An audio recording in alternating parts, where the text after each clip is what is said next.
Hi. Dan here on a crappier microphone in the future from when I recorded this. There's a few minor issues. One, it's polydeuces rather than polydeuces. And two, this video was originally intended for children. Then I realized it's not inherently made for that. Either way, the simple structure is a bit different than my Achilles video, but it's a bit more casual, so enjoy. Okay. So, Apollonius of Rhodes wrote One Piece.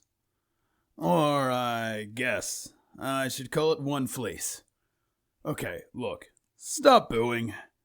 I know you're booing. About 2200 years ago, Apollonius of Rhodes wrote the Argonautica, a collection of vignettes consisting of Greek heroes going around to do a bunch of island shenanigans, and other things, namely the search of the Golden Fleece. Now, what's the Argonautica? Well, like I said, it's a collection of stories revolving around the voyage of the Argo and its captain, Jason, son of Aeson, and his chosen group of adventurers on the quest for the Golden Fleece at the behest of King Peleus to reobtain Jason's birthright after his father was slain. This Golden Fleece, mind you, is in the far-off land of Colchis, and certainly many dangers would be afoot. So Jason had to gather, essentially, the pre-Trojan War Avengers, including Castor and Pollux, who in the story is called Polydeuces, Peleus, who's Achilles' father, not to be confused with the king of the early sounding name that started the quest, Orpheus, similarly before Eurydice died, Meleager of the Caledonian boar hunt, Zethus and Calais, who were winged children of the wind, Argus, who was a seer, partially, and the builder of the Argo, Hylas, who was important, I promise, and Heracles, who was not called to board the ship, but happened to kinda be around, so he just wanted to go have an adventure. And you're not gonna tell Heracles what he can and can't do. Other tellings often add other heroes, and technically a heroine, as Atalanta is included in some of the myths and retellings of the story, but not this one. I'm going to try to stick with just Apollonius' version of events, which will also have some non-contradictory supplementation when needed, but for the most part, this is the Argonautica as by Apollonius of Rhodes. Anyway, Jason and the Argonauts headed off from Iolcus to Colchis. On this journey, the Argo made its way past several islands, avoiding bombs of waves and stormy blasts, and before long, the vessel came to the first major stop of the journey, the shores of Lemnos. Lemnos, mind you, was an island that had purged itself of all men, with murder. I'm not going to candy coat it. They murdered all of the men on the island, except for one, but we'll get to her in a moment. You see, in the past, the men of the island had taken one of the worst traits from Zeus, and began to lay with any woman they saw fit, at the behest of a jealous Aphrodite. As many ancient Greek myths seem to revolve around Aphrodite being slighted in some way. However, double-edged sword, Aphrodite then granted the idea to the women to slay these treacherous, adulterous men. Now, upon the island, the Argonauts were quickly greeted by the queen, Hypsipyle, in part thanks to one of her viziers, Palazzo, for those curious, telling her to be hospitable to these adventurers. Maybe not all men are bad.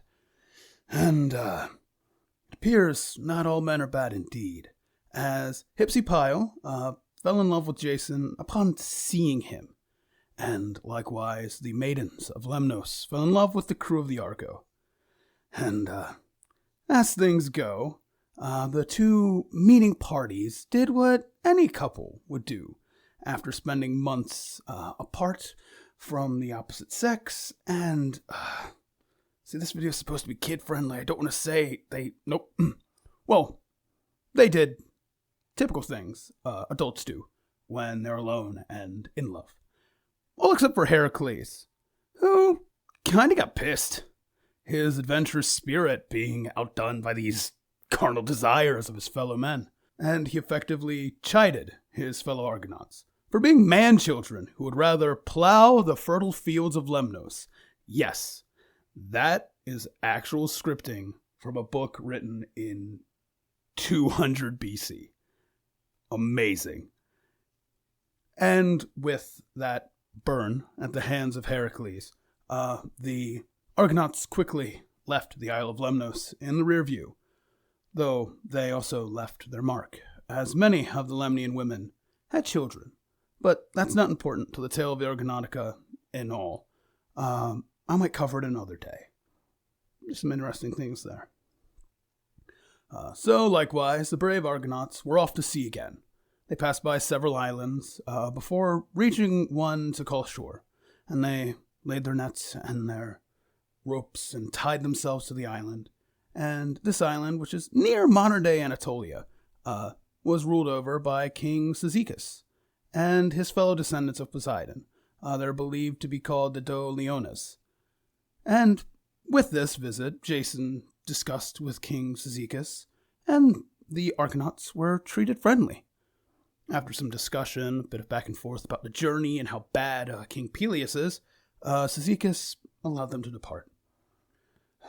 The Argo then proceeded to travel for a full day away from the island, when a terrible storm whipped up. The ship was pushed and pulled over the waves and battered back and forth between tides before landing back on Cyzicus' island, this time under the cover of the storm. Their arrival, however, befell our heroes with a clashing, as Cyzicus and his fellow men, they were already pestered by a neighboring island and tribe that were attacking them constantly, and they made their way. And the Argonauts, believing themselves found on an island of savages, went to war with this group. And to be expected with a group of heroes that included Heracles, this battle was over quickly and in bloodshed. Upon the next day, realizing what they'd done, our heroes mourned and created a funerary burrow for dead King Cyzicus and put his children on the throne. After finishing the proper rites of burial and mourning, a tempest most foul rose over the island and trapped our heroes there for 12 days. In the midst of the night of the 12th day, a bird arose above Jason's head and began letting loose shrieks and cries. Fortunately, a member of the Argos crew was a seer and could interpret what it was saying. This man, Mopsus, deciphered the cries and proposed that Jason might want to calm the storms by climbing to the altar of the mother of the Olympian gods, Rhea, to ask of blessing and calming of the storms to allow transgression across the waves again, alongside the proper ceremony and reverence of the time to a goddess, especially one that gave birth to an entire pantheon of gods. Jason did just that, brought the sacrifices and all of the rites, and climbed the Mount of the Bears, and found the shrine to Rhea, and went about proper sacrifice and ceremony. Upon completion, the storms calmed, and the weather followed, finally allowing departure from the island. Things were normal to allow such a departure, and for a bit after. However, when they crossed out into deeper water, a sudden storm fouled it, and began to overwhelm the tired galley of men, tossing it, turning it, overwhelming it, much like it had to return them to Cyzicus' island. The men were tired, beat, exhausted, with the exception of one. Heracles. In his insane strength, Heracles shouldered the burden of his fellow Argonauts and drove the ship through the tempest's blast. He rowed with such strength and fervor that the very timbers of the ship began to creak and bend, and with such force one of the oars, meant for mere mortals, splintered beneath his grasp, pitching him offside. But it was enough. The Argo came to rest on yet another island. This, the island of Mysia, is where the first book concludes, and with rather dubious circumstances. As upon landing, the crew decide to make meals and eat after the toils of the sea, while Heracles, being himself, ventures forth to find a sturdy tree to fashion new oars, which he does so by removing the Nemean lion and dropping his club and pulling it from the ground and lugging it over his shoulder with a single hand. Also, during this time as they were gathering food and water, a companion of Heracles', Hellas, told you he was important, ventured to a spring to get water. I didn't give a description of Hellas, or many of the other Argonauts, but essentially, Hellas was a beautiful man, by all standards, and the text seems to envoy that greatly. He was so beautiful, in fact, that the nymphs of the spring, which he took water, were immediately attracted to him, and did not want to let him leave their sight.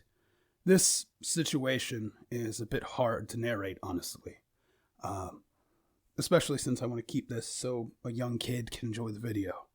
But he was ravaged by these nymphs and drawn away.